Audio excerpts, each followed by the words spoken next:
Welcome back to Man Quest New Horizons. I'm dear darling. As you see what's going on our lovely island of Fawnhollow today, where, if you can tell by the title of this episode, this is one of the ones where I actually have a conversation in mind that I actually want to talk about, because I want to talk about Riot Arcane.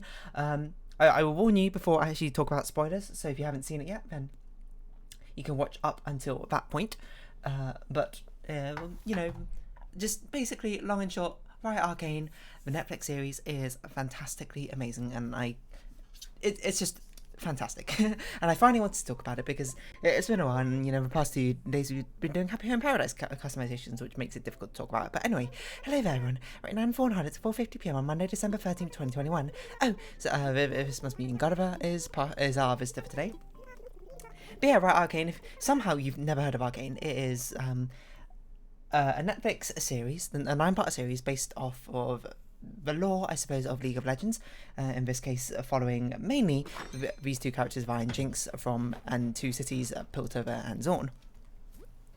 And it is just incredible, is what I'll say. Like, my huge overarching comments is that its animation is honestly amazing.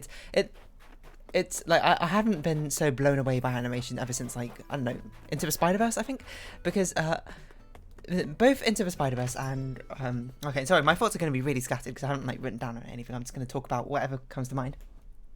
They both kind of use like that 3D animation style, but rather than it being a 3D and end up feeling rather uncanny, it's got very sort of like painterly stylus with it, where like the backgrounds sometimes they're using like 2D painted styles, or even like special effects or something, and they all got this sort of cel shading style, which at first can seem a little bit uncanny because it's kind of like watching, I suppose, a painting move in certain aspect, or like digital art come to life rather than the usual sort of vector animation you might particularly see in usual 2D animations, or hand-drawn 2D animations that we're used to seeing from like the olden days and even now in modern things.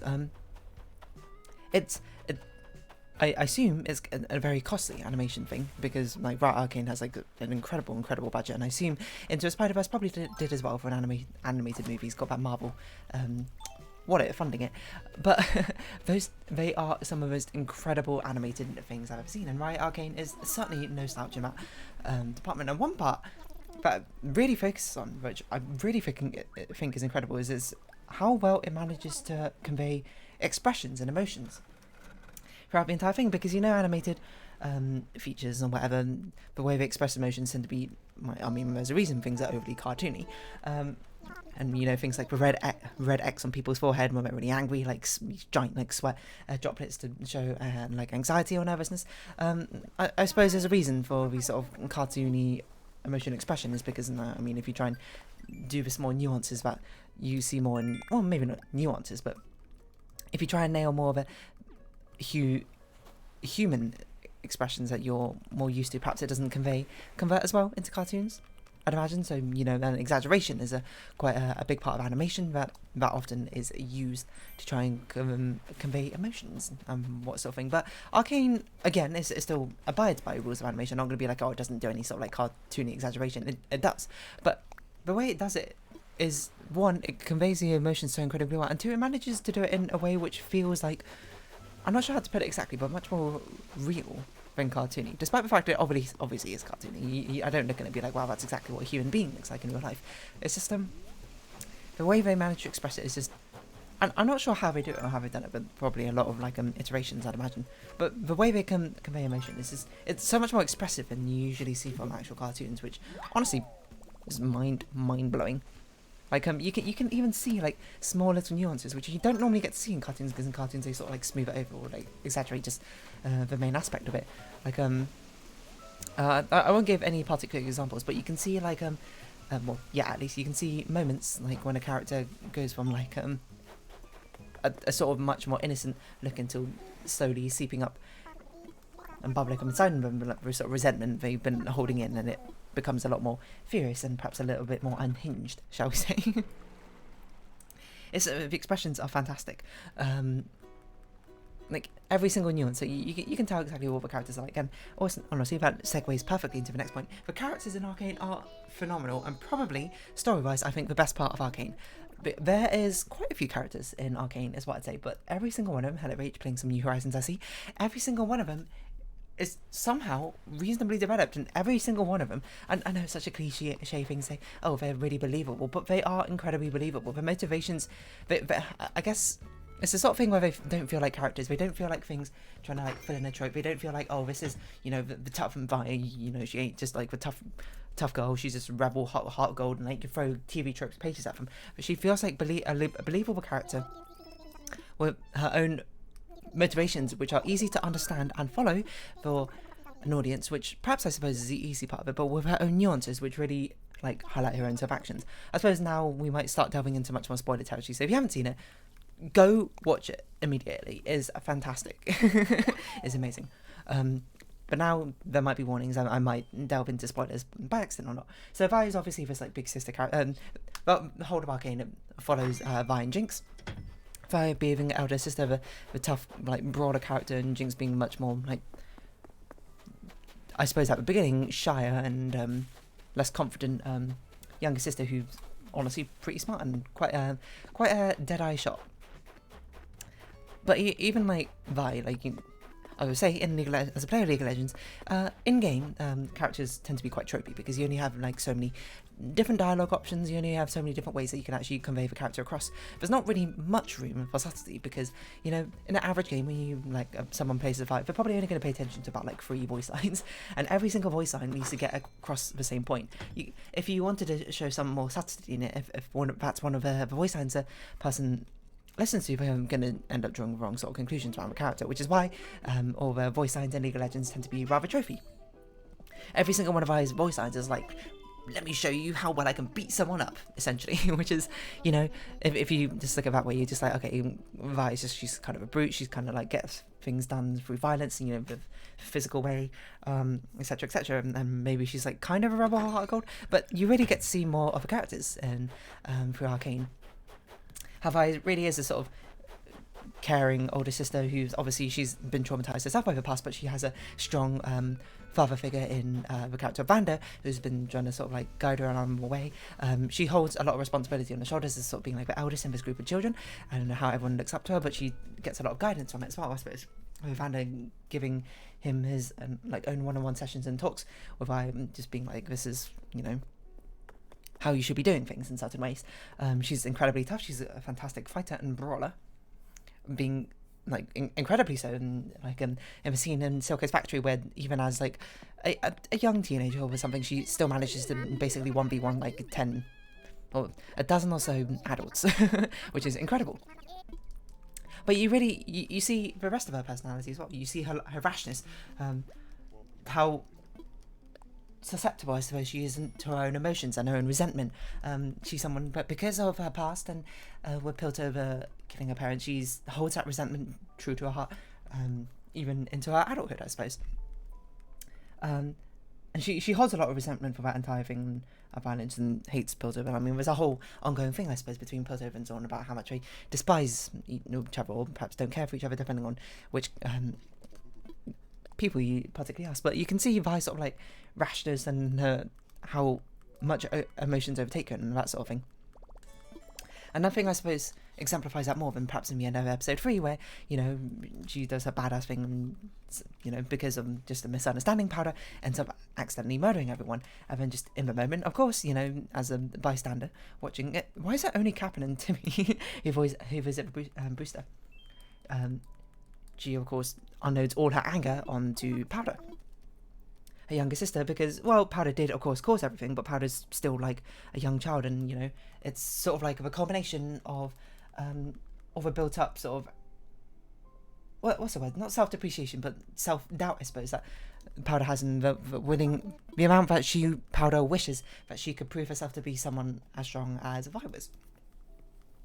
Essentially, and then, you know, of course, now all of her father figure's dead, and her de facto siblings now perish as well, killed by none other than her sibling, which she, you know, did all her emotions boil over, and she ends up just like straight up punching Powder in the face, and they're just sort of leaving her. Obviously, from our outside perspective and from her perspective, she just needs some space, time to cool off, because understandably, you be like, okay, I get why you did that.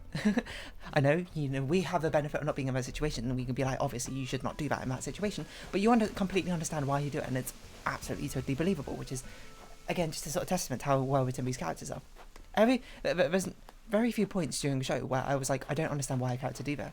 Every character is easy to understand to a certain degree, but enough subtlety that you can follow why they do something, and then see it through to the logical conclusion, I suppose. But then, of course, from Powder's perspective, Vi gets kidnapped because Marcus stopped her from confronting Silco, who probably would have killed her, essentially, and, the cost of that is now that Powder thinks she was abandoned by Vi, and, it sets up a whole spiral of events.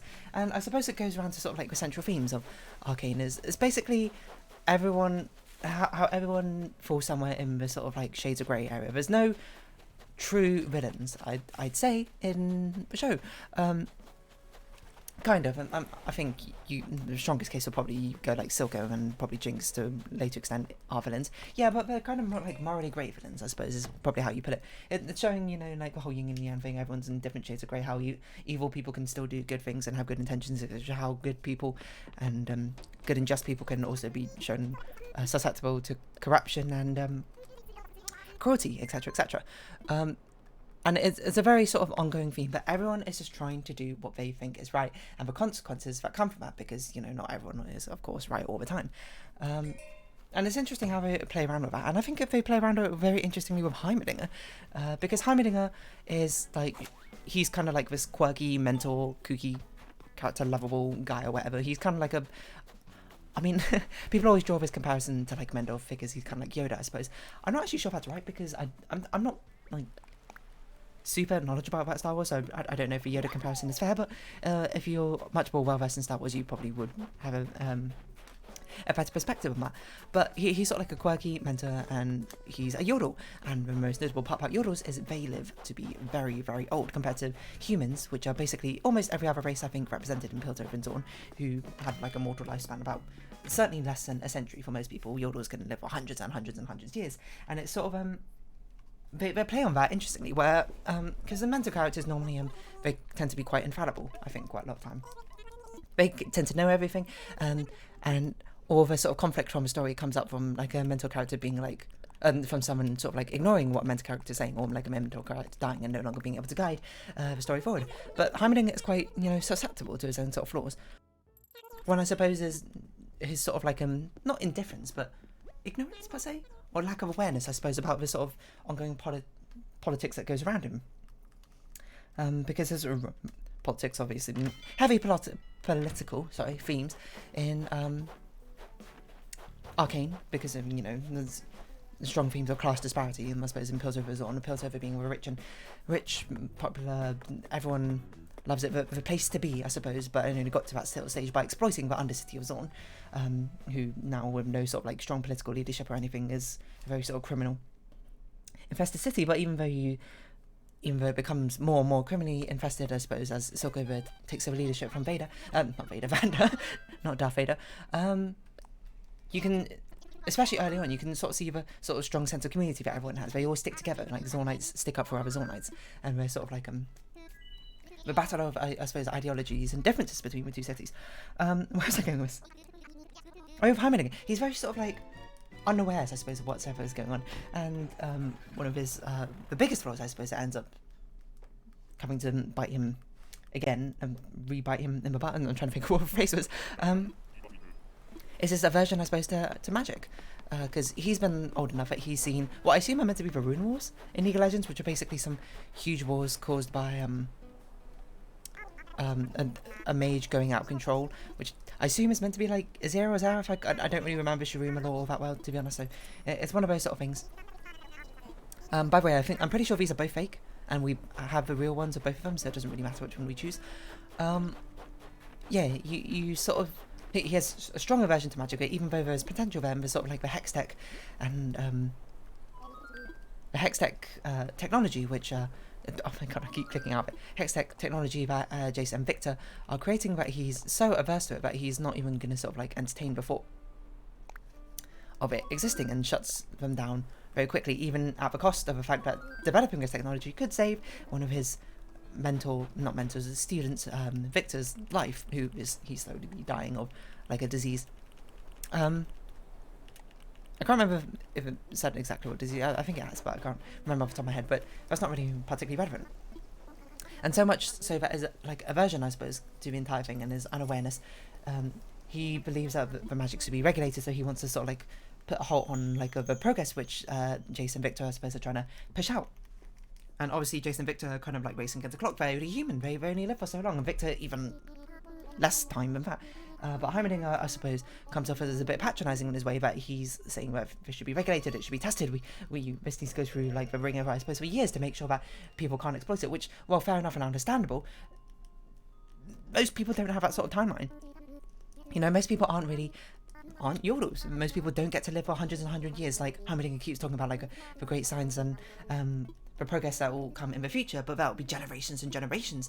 But after all the other humans will be alive, he's going to be old enough to see it come and go, and see it come to fruition. Well, I suppose it's kind of frustrating for especially Jason Victor to be like, hey, you're not going to see it happen, this is for your children. Oh, you're going to die? Ah, well. It'll be all in the name of science, which understandably causes a lot of resentment, and then eventually leads to Jace wanting to kick Heimerdinger off the council, basically for his sort of like I don't want to say antiquated views, but his very like I suppose lack of awareness of the entire situation. And then his character development goes even further when he goes to visit Zorn. Excuse me. So about a little pause. Had to get some water. We're talking about Heimerdinger, and he goes full circle, and he goes to Zorn, and he starts, I suppose, becoming much more aware, I suppose, of what like really life in the Undercity is actually like. You know, he becomes much more aware of the situation, and eventually like forms some sort of bond with Echo, which we don't really get to see, but you can sort of infer what sort of things might be happening that might end up eventually leading to the tech that Echo has today. What the crazy thing is about almost every single character you can go on this sort of like not tirade necessarily, because that has a bit of a negative connotation, but this huge like exposition, I suppose, expose. Expose is not really the right word. Like a huge speech basically about their character development and the sort of like subversions they have of tropes, while also being a fairly believable line of reasoning. Because I'm not sure if Arcane, I'm trying to think about the events of an Arcane, and I don't think that at least many times where there's like huge like major plot twists that I can really think of. And because I feel like a lot of an Arcane was actually quite easy to follow. Characters are simplified to a certain degree, and expectations are built up in a certain way to possibly follow conventional tropes, but then Arcane, in a lot of the cases, just kind of shoots them down. They kind of don't want them to happen in the first place. Like, what's her name? I forgot her name. It's like Mel, but it's not Mel. The head council person in Piltover, hold on. I can't remember her name. Is it May? That sounds almost right. Let's see. Head councillor Piltover. Not Heimerdinger. Hold on. Piltover council. I want to see what the council. Council. I can cook something with a fish. Sauteed olive flounder. Madara? Doesn't sound right. Piltover council. Who's in the Piltover council? Just tell me. Who are these people? What is her name? What is her name? Arcane council members. HyperX Gaming, you might want to... It is Mel, okay. Oh, Medard is her surname, that makes sense. Okay, like Mel is like, she's like the head councillor, and at the beginning, you kind of, like, as you're watching her, you're like, alright, she's gonna be probably the big bad, I suppose, of this entire series.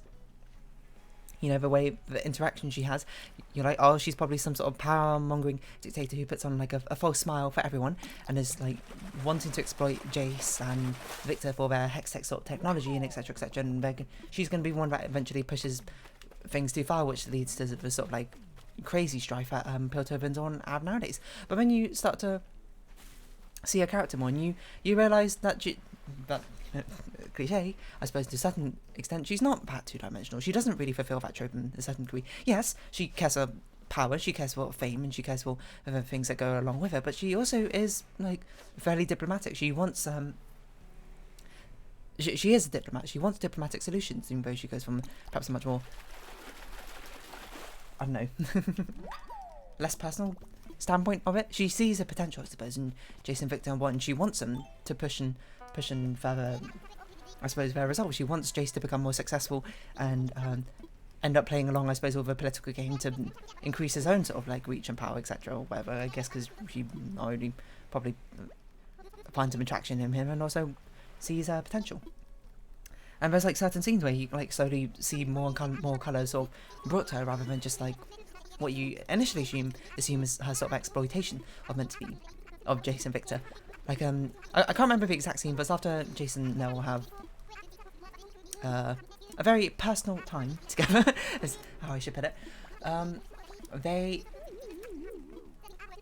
You can see Jace is like stricken with grief over something, and the discussion is where Jace finally tells Mel about how the fact that Victor's dying, and then I suppose you can sort of see it, the cogs turning in Mel's head about that situation, where Mel's just like basically just goes, "What are you doing here? You should be with him if he's dying," you know, that sort of thing. And I suppose that's a sort of that scene in particular sticks out in my mind because it's when it like really revealed to me, oh, she's really not just doing it just for the sake of exploitation of like Jason, like for the power that comes with it necessarily.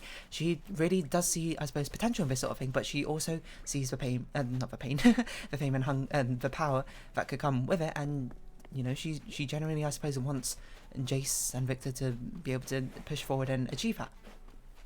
These situations. I mean, you get even more colour story from her later on when her mother, who is a Noxian commander, I'm not really sure, comes to visit. And there's been talks before, like it's been brought up multiple times in the story about how Mel was exiled from, as we now know, Noxus, I assume. And Mel came to Pilverton to become a leader instead, because she was exiled by her family. And you always expect it's because, if you know, Noxus is kind of like a, not necessarily bloodthirsty, but like power and strength above all, I suppose, is what Noxus is about. And they have like in some ways kind of like their own corrupt dealings, I suppose. And when the mother comes to visit, you can sort of see them like bat heads and ideologies, and then their discussion about like why Mel actually got exiled in the first place, and you kind of expect it to be, oh, you know, the mother exiled Mel because she was too weak and she didn't fit the Noxian ideals. And no, it was actually because the mother herself was too weak. The mother couldn't bear to do like these horrible things in the name of like protecting her family and doing what she thought was right, because Mel was far more diplomatic and much more, I suppose, wanting harmony and peace, I suppose, over that sort of situation in the first place. Much more diplomatic. That's the word I wanted. Mel's much more diplomatic ideologies and beliefs, like, and the disappointment and the look on her face, quote, or whatever. Mel's mother could not stand to see her, so exiled Mel for, like, because of her own failings and weakness. And that point also, like, sticks in my mind, because I was like, wow, that's a subversion of a trope right there, you know? You fully expect it because you're like, oh, you know, Mel's mother, we're going to make her out to be a black and white villain, you know, she's going to exile Mel from a city for not, like, showing him the same ideals or beliefs, and then, you know, this is meant to be, like, Mel's redemption arc, quote. But no, I mean, you sort of just see, like, the reasoning behind Mel's mother, and you go, like, that makes sense. You see how much Mel's mother, in the short time that we were introduced to her, she talks about her family and protecting it, etc. And you kind of see Mel's mother, I suppose, and more both of them, Mel's mother and Mel's mother, much more as you see her kind of like as a villain, but you sort of see her reasoning behind it. And Mel has like her sort of like intermixing grey morality, I suppose, of being someone who wants power and I suppose the costs that come with it, but also being quite diplomatic and not wanting to go into unnecessary violence and conflict and trying to find peaceful resolutions, I suppose, to things in the first place. And you know, that sort of development, it's hard to come by in certain things. But yeah, but there's a lot of, I suppose, subversions with the tropes. But the Arcane does certainly play a lot around, play around a lot with tropes. But the ongoing theme of everyone just basically trying to do what they think is right, and the sort of consequences that come from that. Because ultimately, I suppose Arcane is quite I guess a sad story, like a tragic story. Maybe that's part of why the reason I find it so compelling, because it doesn't have a happy ending. From people who play League of Legends especially, you kind of know how the story's going to turn out. You know Vi, you know, eventually, like, Vi and Caitlyn eventually become some sort of Piltover cop duo, and you even when you see how at odds they are against each other, you're like, how does this turn out? You know Jinx slowly loses her mind, I suppose, and her sanity, and becomes like a destructive, chaotic force, which cannot be contained, and you seeing her descent just becomes, I suppose, more and more tragic from seeing where she started out from. I suppose. And I suppose the ongoing theme of everyone trying to do what they right and the consequences that come from it, slowly and slowly you start to basically be like, what if things were different, you know? Because the ultimate culmination, I suppose, in the entire series is Jinx blowing up the entire Piltover Council, I suppose, in like some sort of final vengeance, chaotic act where like she finally understands that, well, not finally understands, I suppose, that no one's, you know, she's been betrayed too many times, too many bad things happen in life. She's lost it and no longer thinks that anyone's, I suppose, on her side. I'm trying to remember exactly the scene, but you know, I got too taken in because the visuals in that scene were phenomenal. Yeah, and she ends up blowing up the Piltover Council, and you kind of just assume that things basically. It's tragic because the Piltover Council were just about to agree to give like a peaceful resolution to the conflict between Piltovers on, and there would be no need for fighting. But now this is probably going to trigger off what I assume is going to be a whole war, or whatever happens in the next series, in the next season, I suppose, of Arcane. So many things just like build up, so many things, just like small not mistakes, but no mistakes from a viewer's perspective, because we have a whole story. Like if things had just gone slightly differently, would things have been? Like, things have been okay? And, like, I suppose nothing exemplifies that more than, like, the Silco factory thing. You know, what if Vander just, like, let Vi get taken in? You know, Silco were taken in Vi or whatever, but, you know, that whole sort of situation, I suppose, doesn't unfold. If Vander doesn't get taken, what if, like, Vander and Silco didn't have such bad blood between them? Silco wouldn't try and kill Grayson, and I forgot the other person's name, because he wasn't in it for very long, but still. Etc, etc. What if Marcus tried to, you know, not do things by necessarily righteous ways and just go along with Grayson in the first place, and etc, etc. Wouldn't even lead to the Silco factory scene in the first place. And in the Silco factory, like, what if things have been different? Like, obviously the key moment being Powder exploding everything. Like, what if, of course, Powder didn't set off a bomb? Like, okay, well, what if Powder actually got the support she needed? She's like a 6-year-old girl or whatever, been heavily traumatized and by her past, and got essentially no support, been constantly sort of like put down by the only people she's really known, with only Vi, I suppose, as a sort of like shining beacon. Because, you know, you might be like, Vi and Powder both came from the same sort of situation. Well, Vi's also older, and also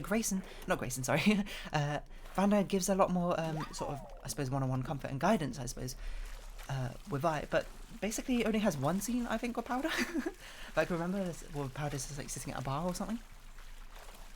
Vi gets a lot of support while Powder can left to her own devices, and Vi has already proven herself to be quite capable and strong, while Powder's sort of like own talents and things are left unrecognised. You know, everyone can see Vi's, you know, fighting strength, and when she like beats up like the gang which comes to try and take the stuff from her and her crew, and she's seen as a leader, I suppose, among the children. And Powder's just seen as like a useless, a burden, I suppose, a jinx, as they aptly call her.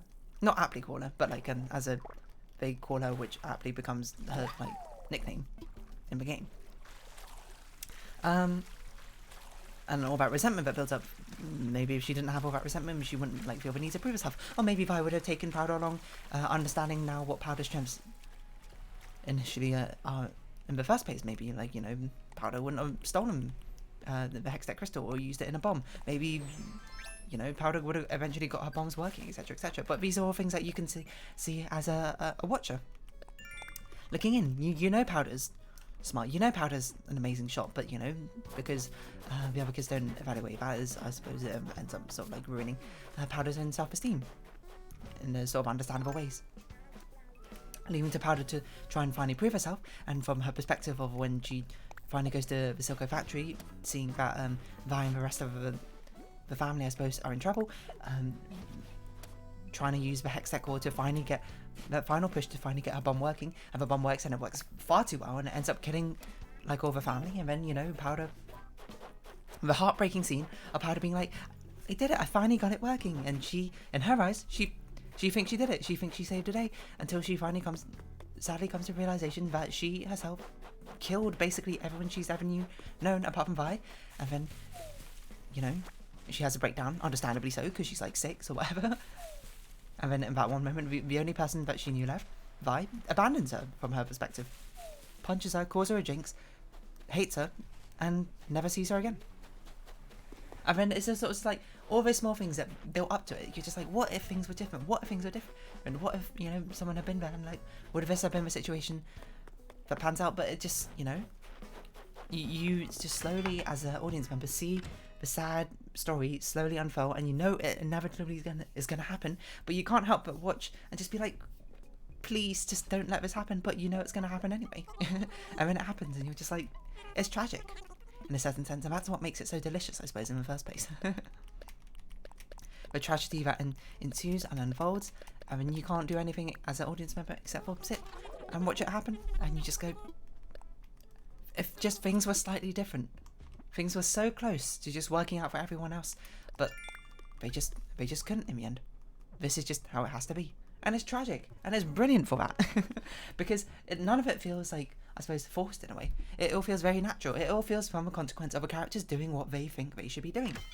Of course Powder's going to do it because she wants to prove herself. Of course, you know, Powder's going to use this new technology she found and experiment with it and try and like force a explode a bomb. Of course Powder sees exactly that situation in front of her eyes and decides to turn to much more drastic measures. And of course Vi doesn't want to take Powder in the first place, because of course Vi sees Powder as vulnerable and doesn't understand, I suppose, her strengths that come with it, and doesn't want to lose her, so she's not going to take her. And of course everything else that happens is just natural consequences, I suppose, of all the other characters working together. And that, I'm not like a professional like analyzer or anything, or like anyone who knows much about writing or anything like that. I feel like that's probably a very good lesson in writing or anything. Every character is just so believable and follows naturally and has their own progressions. Even like Marcus, who is like a character you kind of despise, gets his own progression. You can see the logic behind, like, he has his own morals and foundations and values which he sticks to, and which change throughout the show, from being like someone who wants to do things like quote Riot and understanding after, you know, Grayson and Benson, is that his name? I think gets killed. And he understands the reason for trying to come with like deal with these sort of like shady dealings, I suppose, with the Undercity. Except for now it's not Vanda who was the one he has to deal with. It's now Silco who he has to deal with, and Silco who is not as great a leader, I suppose, in Vanda, or I suppose perhaps a different leader. But anyway, right, Arcane, amazing, go watch it. I suppose if you're hearing this, you've probably already watched it at this point, but share me your thoughts on it and what you, I suppose, like. But I know what scenes stick in your mind. There's more I want to say, but of course this episode can only be half an hour long. Well, it could be longer, but I'm not going to make it longer. And I suppose at some point I'll talk about Squid Game. I'm not sure if it'll be tomorrow exactly, but yeah, Arcane.